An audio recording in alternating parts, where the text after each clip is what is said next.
Dexter Morgan, the mild-mannered blood spatter analyst by day and meticulous vigilante killer by night, has captivated audiences with his calculated and ritualistic approach to killing. Each step in Dexter's methodical process reflects his need for control, his code, and his dark passenger. In this video, we'll break down every step of Dexter's iconic kill ritual, examining its significance and how it evolves throughout the series. Let's dive into the mind of one of television's most compelling anti-heroes. Dexter's process begins long before the actual act of killing. It starts with the careful and deliberate selection of a victim, a step that is not only crucial to his survival, but also essential to maintaining his personal moral code. This phase is where Dexter's deeply ingrained Code of Harry comes into play, a set of rules taught by his foster father, Harry Morgan, to channel Dexter's murderous impulses in a controlled and justifiable way. The code dictates that Dexter must only target those who have committed heinous crimes, individuals who have taken innocent lives and escaped the justice system. This strict adherence to the code ensures that Dexter's killings are, in his mind, a form of vigilantism rather than random acts of violence. The process of identifying a target involves rigorous research and investigation. Dexter operates with the precision of a detective, sifting through records, crime reports, and any available evidence to ensure that his chosen target is guilty beyond a shadow of a doubt. His day job as a blood spatter analyst at Miami Metro Homicide provides him with access to an extensive database of criminal cases. It's here that he often begins his search, scouring files for suspects who have slipped through legal loopholes or whose guilt could not be conclusively proven in court. Once Dexter identifies a potential target, he delves into their background, digging for evidence of their crimes. He often follows them, observing their habits, interactions, and routines. Dexter is careful to avoid detection during this phase, using his calm demeanor and ability to blend in to remain unnoticed.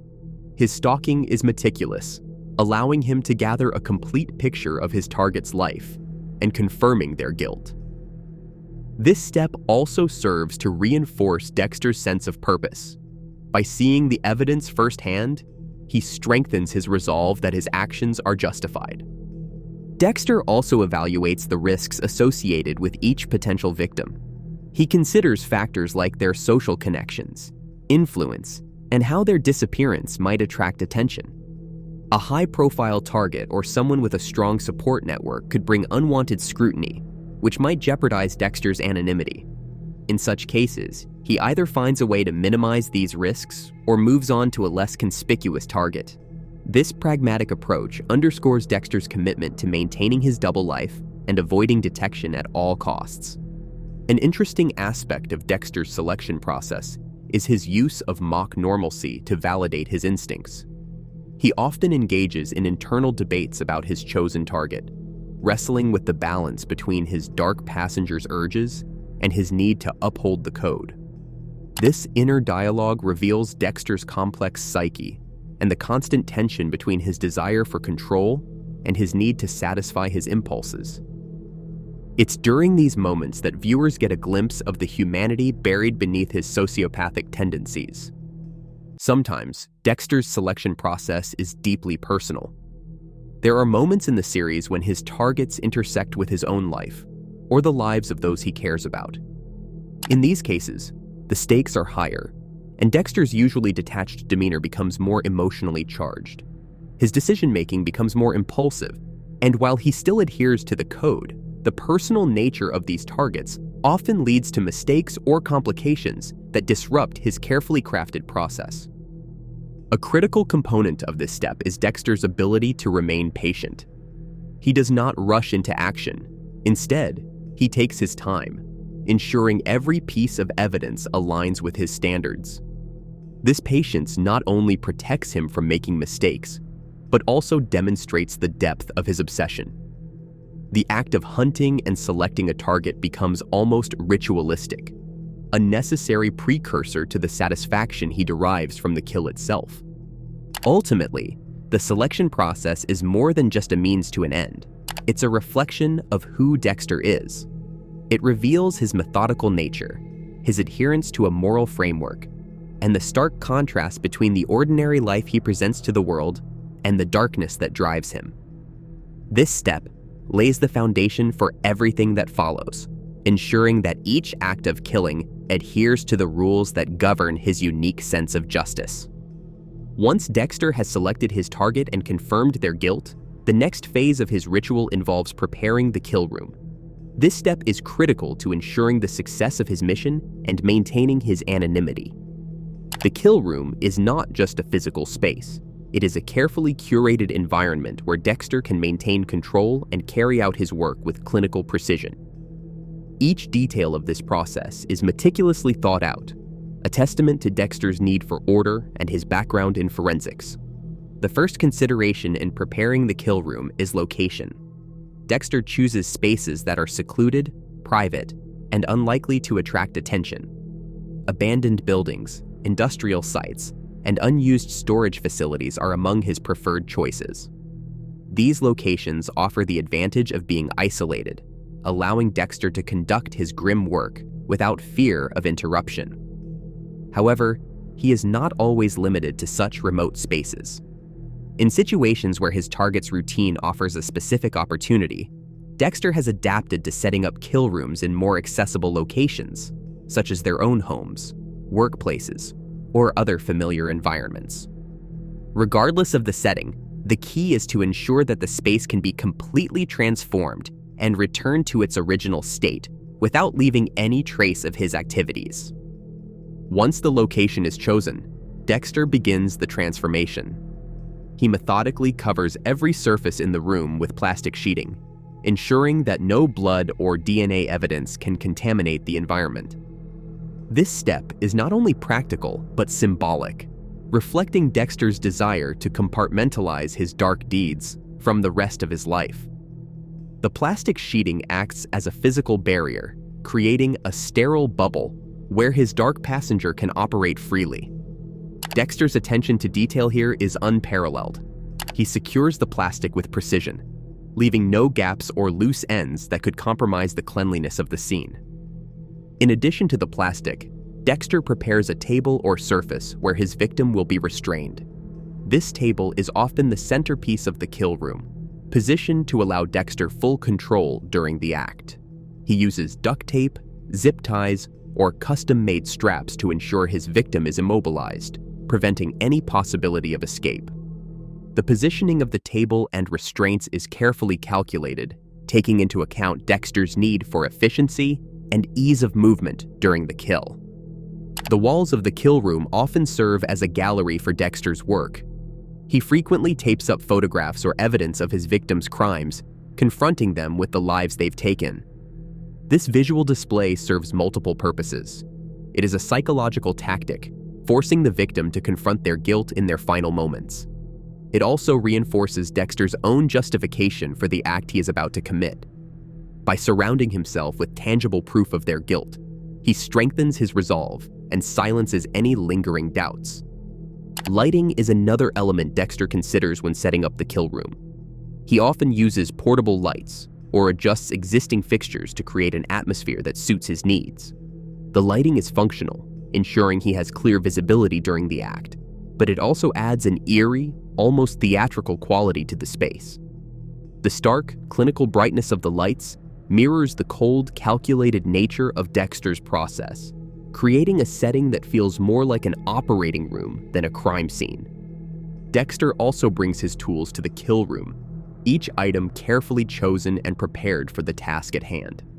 His tools are clean, sharp, and organized, reflecting his forensic expertise and his obsession with precision. The act of laying out these tools becomes a ritual in itself, a moment of calm and focus before the violence to come.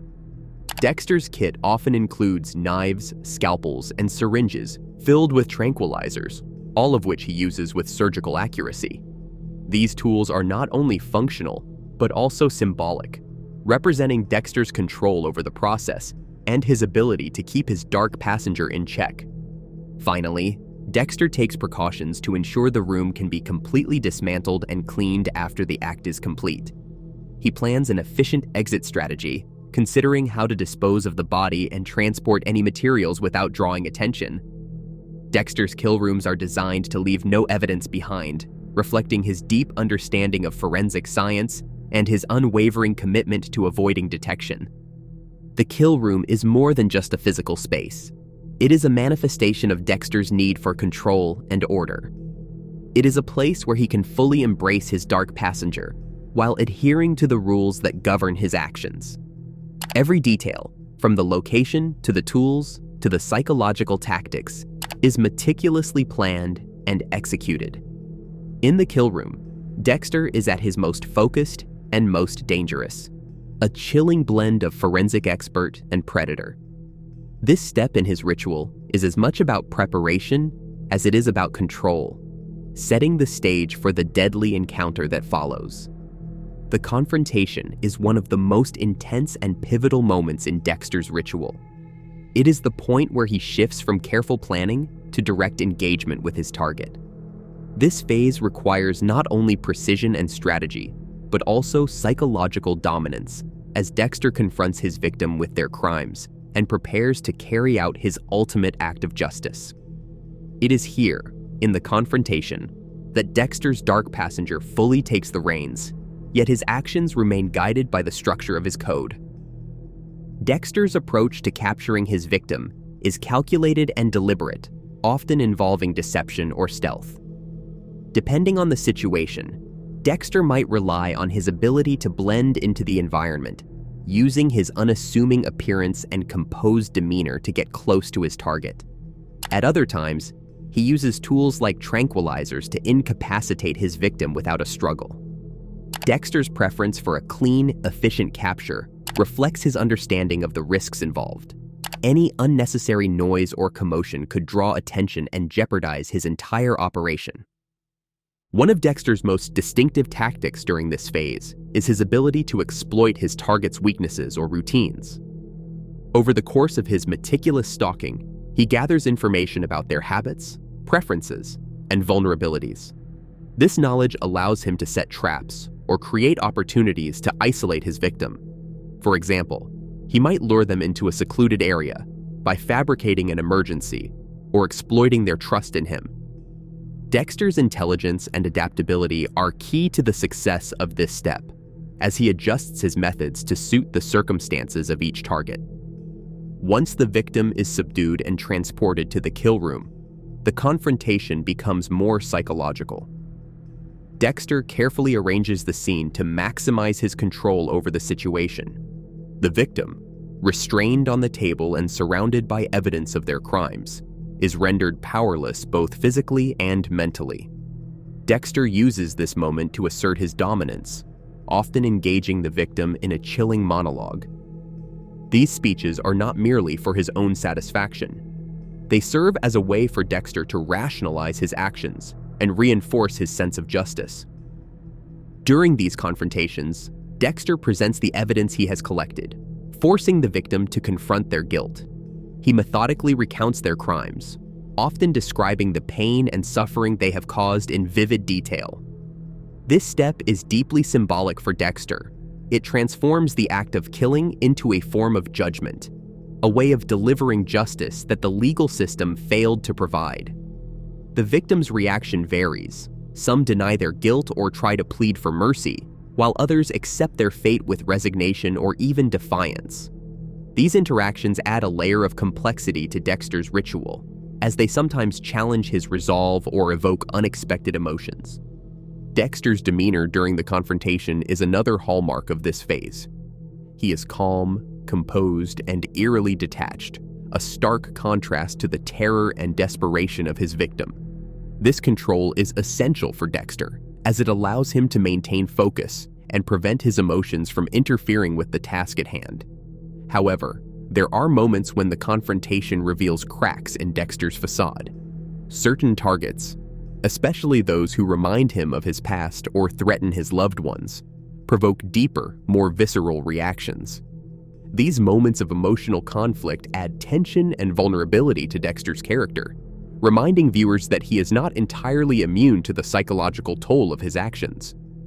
In some cases, the confrontation takes on a more personal tone. When Dexter's targets have a direct connection to his life or have harmed someone he cares about, the lines between justice and vengeance blur. These instances often push Dexter to the brink, forcing him to grapple with the darker aspects of his nature. The emotional weight of these confrontations can lead to mistakes or unexpected outcomes, underscoring the delicate balance Dexter must maintain between his methodical process and his underlying impulses. A recurring motif in these confrontations is Dexter's use of the phrase, "It's time to take out the trash." This line, or variations of it, symbolizes his perception of his actions as a necessary form of cleansing or purification. For Dexter, the confrontation is not just about eliminating a threat. It is about restoring order to a world he sees as chaotic and unjust. This mindset reflects the duality of Dexter's character. While he is driven by a primal need to kill, he also sees himself as a protector, someone who removes dangerous individuals from society. The confrontation phase also highlights Dexter's vulnerability to mistakes and unforeseen complications. Despite his meticulous planning, there are times when his targets fight back, attempt to escape, or outsmart him. These moments of chaos test Dexter's adaptability and resourcefulness, forcing him to think on his feet to regain control. They also serve as a reminder of the risks inherent in his ritual. Every confrontation carries the potential for exposure, injury, or failure. Ultimately, the confrontation is a pivotal step in Dexter's ritual because it transitions him from preparation to action. It is where his plans come to life, and his dark passenger takes center stage. Through his calculated tactics, psychological dominance, and cold efficiency, Dexter ensures that he remains in control from beginning to end. This phase is as much about asserting his power as it is about delivering his version of justice, making it one of the most compelling and intense aspects of his character. The act of the kill is the culmination of Dexter's ritual, the moment where all his planning and preparation converge into a single, violent act. For Dexter, this step is both an execution and a release, a way to satisfy his dark passenger while adhering to the code that governs his actions. Despite the brutality of the act, it is carried out with a level of precision and control that highlights Dexter's clinical approach to his work. Dexter begins this phase by positioning himself for maximum control and efficiency. His victim, restrained on the table and unable to move, is completely at his mercy. This setup ensures that Dexter can perform the act without interference, maintaining the sterility and order of the kill room. The victim's helplessness also serves as a psychological element, emphasizing Dexter's dominance and reinforcing the sense of inevitability that permeates the scene. Before making the final move, Dexter often pauses to reflect on his actions and the significance of what he is about to do. This moment of contemplation varies in tone depending on the circumstances. At times, Dexter seems detached, treating the act as a routine task that must be completed. At other moments, particularly when the target has a personal connection to him or their crimes evoke strong emotions, his demeanor becomes more intense. These brief pauses provide insight into Dexter's psyche, revealing the constant tension between his calculated methodology and the primal urges that drive him. The actual act of killing is performed with surgical precision. Dexter's weapon of choice is often a sharp blade, which he uses to deliver a single, fatal wound. This method is not only efficient, but also symbolic. By plunging the knife into his victim's heart, Dexter extinguishes their life in a manner that feels decisive and final. The choice of a blade over other weapons reflects Dexter's need for control and intimacy during the act. Unlike a gun, which creates distance, a knife requires Dexter to be physically close to his victim, emphasizing the personal nature of his ritual. Dexter's movements during the kill are deliberate and methodical. There is no hesitation or wasted motion. Every action is calculated to achieve the desired outcome with minimal risk of complications. His calm and steady demeanor contrasts sharply with the chaos and violence of the act, creating a chilling juxtaposition that underscores the duality of his character. This stark contrast is a hallmark of Dexter's ritual, highlighting his ability to remain composed even in the most extreme circumstances. The emotional impact of the kill varies depending on the context. For Dexter, the act is both a release and a necessity. It satisfies the insatiable hunger of his dark passenger, providing a temporary sense of relief and control. However, it is not without its psychological toll. Despite his detachment, Dexter is not entirely immune to the weight of his actions. Over time, the cumulative effect of his kills begins to manifest in subtle ways, adding layers of complexity to his character and his motivations. Dexter's relationship with his victims during the act is another fascinating aspect of this phase. While he views them as irredeemable and deserving of their fate, there are moments when he shows flashes of humanity. Occasionally, he expresses a sense of regret or pity, particularly when his victims' actions stem from circumstances beyond their control. These moments of empathy are rare but significant, offering a glimpse of the humanity that still exists within Dexter, despite his dark nature. In addition to the physical act of killing, this phase often includes a moment of ritualistic significance. For example, Dexter frequently collects a bloodslide from his victim as a trophy. Using a scalpel, he carefully makes a small incision to extract a drop of blood, which he then places on a glass slide. This act serves multiple purposes. It is a tangible reminder of his conquest, a way to satisfy his need for order and record-keeping, and a symbol of his identity as both a killer and a forensic expert. The bloodslides are more than just trophies.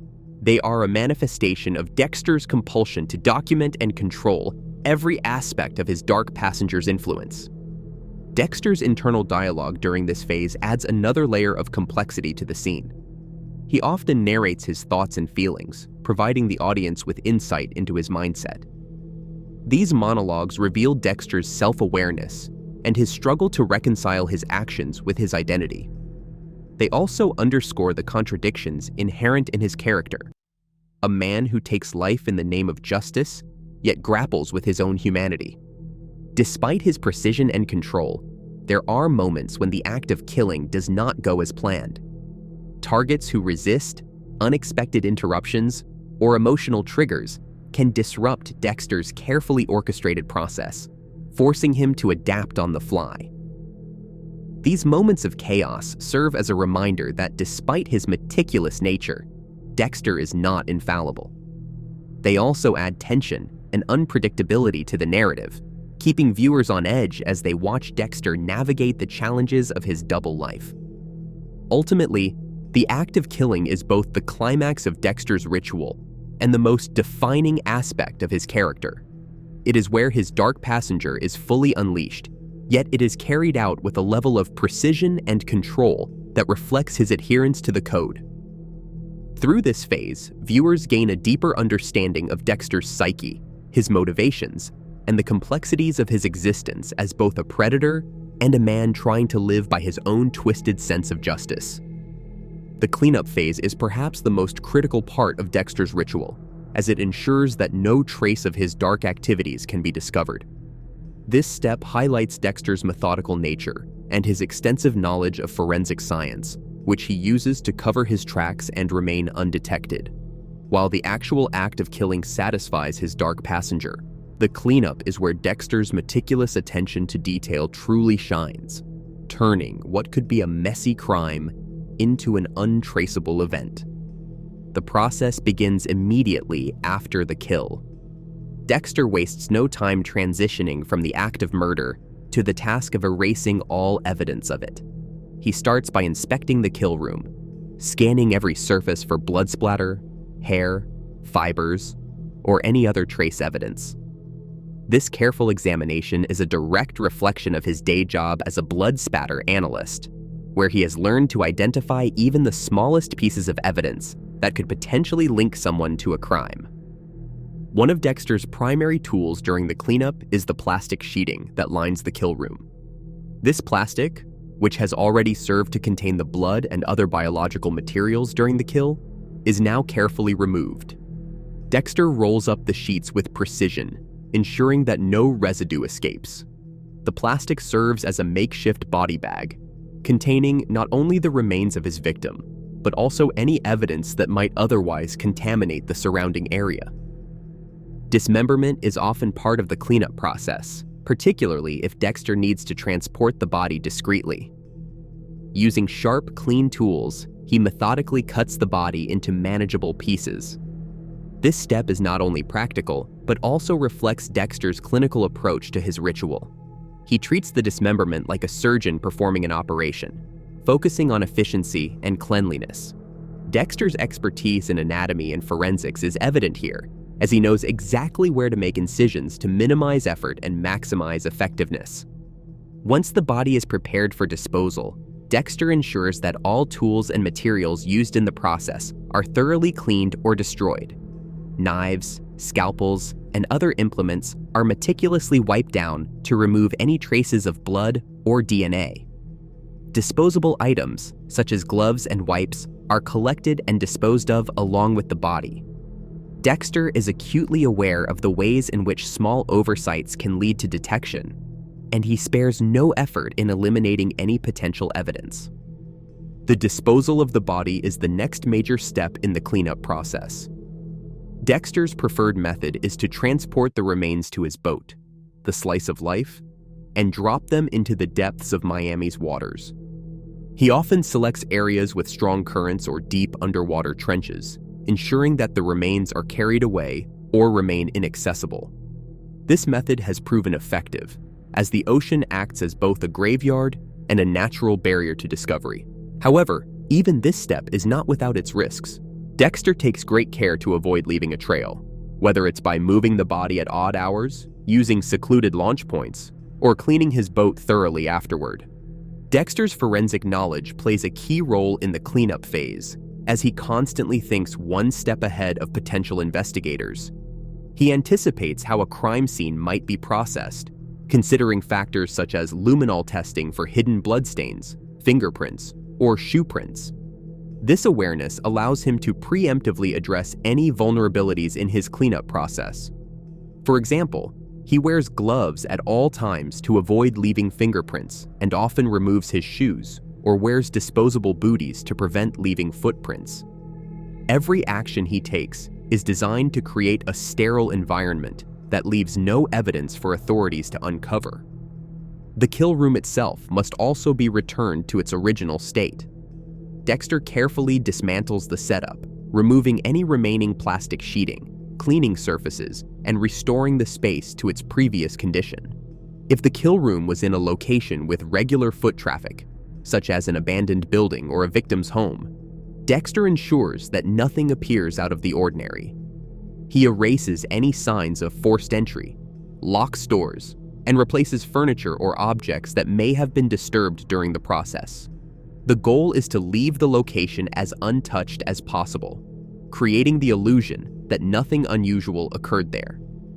Dexter's ability to execute a flawless cleanup is not only a testament to his skills, but also a reflection of his obsessive need for control.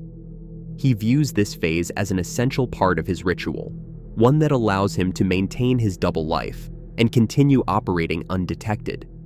The cleanup is where Dexter's worlds converge. His knowledge as a forensics expert is applied to protect his identity as a killer, ensuring that his dark passenger can remain hidden. Despite his meticulousness, there are moments when the cleanup phase doesn't go as planned. External factors, such as unexpected interruptions or time constraints, can create challenges that force Dexter to adapt. For example, when others stumble upon the kill room, or when evidence is accidentally left behind, Dexter must think on his feet to mitigate the risks. These moments of chaos add tension and drama to the narrative, as Dexter's ability to handle these challenges often determines whether he remains safe or is exposed. Over the course of the series, Dexter's cleanup rituals also evolve. As he faces new adversaries, including other killers, law enforcement, and those who suspect his secret, his methods become even more refined. He adapts to new technologies and forensic techniques, constantly staying ahead of the curve. This adaptability is key to his survival, as it allows him to outsmart even the most determined investigators. In the end, the cleanup phase is as much about Dexter's need for order as it is about avoiding capture. It is the final step in a process that begins with careful planning and ends with the complete erasure of evidence. Through this phase, Dexter demonstrates his intelligence, resourcefulness, and unwavering commitment to his code. The cleanup is not just a practical necessity, it is a ritual that embodies the very essence of Dexter's character, blending his dark passenger's impulses with his relentless pursuit of control and perfection.